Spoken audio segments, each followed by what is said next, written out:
മനുഷ്യൻ്റെ മനസ്സമാധാനം, piece of mind എന്ന് പറയുന്നത് ഒരാളുടെ പേഴ്സണാലിറ്റി സ്കില്ലല്ല. അത് നമ്മുടെ ബ്രെയിനിന് നമുക്ക് ട്രെയിൻ ചെയ്ത് എടുക്കാൻ പറ്റുന്നൊരു സ്കില്ലാണ്. മെൻ്റൽ ക്ലാരിറ്റി എന്ന് പറയുന്നത് നമ്മൾ വെയിറ്റ് ചെയ്തിട്ട് ക്ലാരിറ്റി കിട്ടും എന്ന് പറയുന്നൊരു സംഭവമല്ല. അത് നമ്മുടെ ബ്രെയിനിലേക്ക് നമ്മൾ വയർ ചെയ്യുന്നൊരു സാധനമാണ്. എങ്ങനെ? Let's talk about meditation today. എന്താണ് മെഡിറ്റേഷൻ? സ്പിരിച്വലായി, റിലീജിയസായി ആ ഒരു പെർസ്പെക്റ്റീവിൽ ഒന്നുമല്ല ഞാൻ സംസാരിക്കാൻ പോകുന്നത്.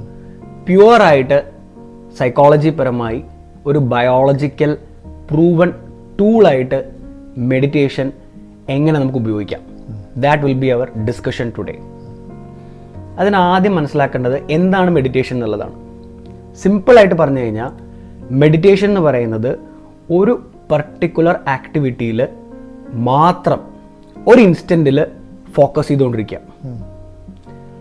ആ ഒരു ആക്ടിവിറ്റിയിൽ നിന്ന് നമ്മളുടെ കോൺസെൻട്രേഷനോ ശ്രദ്ധയോ വേറെ എവിടേക്കെങ്കിലും ഡീവിയേറ്റ് ആയി പോയാൽ അത് മനസ്സിലാക്കുക.